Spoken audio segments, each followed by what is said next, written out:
Comment le chauffage central entre-t-il en action?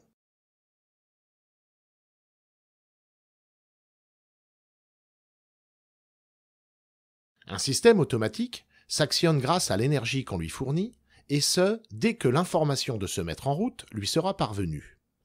Donner l'ordre d'agir, c'est le rôle de la chaîne d'information, et apporter l'énergie, c'est le rôle de la chaîne d'énergie. Au départ, le système est en situation d'attente. Pas d'action. Cela ne veut pas dire que le système est à l'arrêt, ça veut dire qu'il est en attente.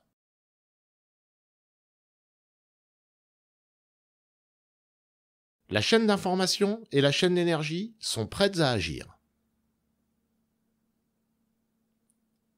Elles sont composées d'éléments divers.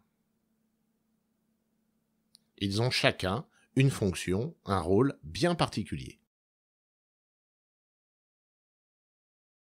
Voyons comment va évoluer le système du chauffage central. Il est en attente au départ. Et qu'est-ce que le chauffage attend pour se mettre en marche?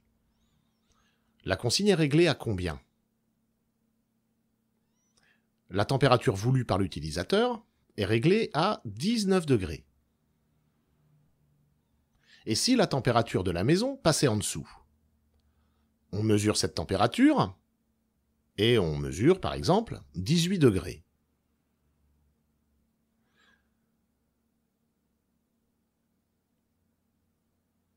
Ces deux informations vont entrer dans la chaîne d'information. Cela va avoir pour effet de faire sortir des informations visuelles à l'utilisateur et des ordres de la chaîne d'information qui vont entrer dans la chaîne d'énergie. La chaîne d'énergie chauffe, il en ressort des informations propres au système, par exemple comme la température de la maison, et aussi la température ambiante constante, c'est-à-dire l'effet attendu par le système automatique, qui est à sa situation d'arrivée. Il peut à nouveau revenir à sa situation d'attente de départ.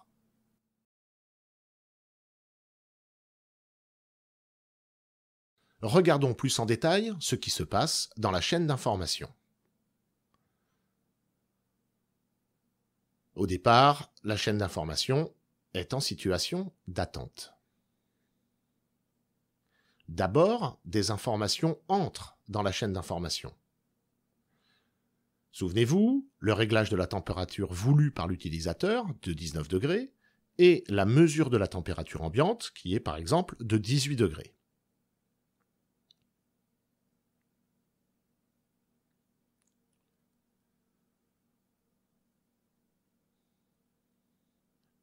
La chaîne d'information doit acquérir, c'est-à-dire convertir ces informations en signaux électriques, à l'aide d'un bouton variateur ou d'un capteur de température par exemple. Ces signaux sont traités par un automate, un ordinateur ou un microcontrôleur, contenant la plupart du temps un programme, et donc il va falloir donner l'ordre à la chaîne d'énergie sous forme de signaux électriques, mais également il faut communiquer des informations visuelles à l'utilisateur, par exemple avec un afficheur qui indique la température ou l'état du système.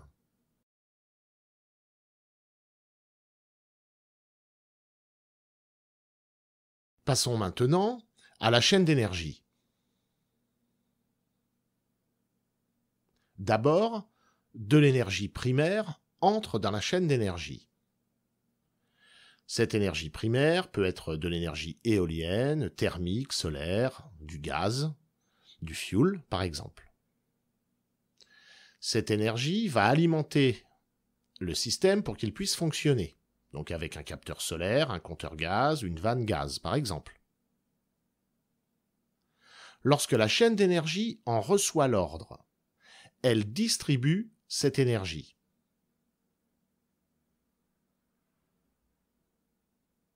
Avec par exemple une électrovanne gaz qui va se débloquer. Cette énergie, elle est convertie. L'eau de chauffage est chauffée, par exemple avec un brûleur. La chaleur contenue dans l'eau est alors transmise à l'air ambiant, avec des tuyaux, par exemple des radiateurs ou un plancher chauffant. Il en ressort de la chaîne d'énergie l'effet attendu, une température ambiante constante. Le système est à sa situation d'arrivée, il peut revenir en attente à sa situation de départ.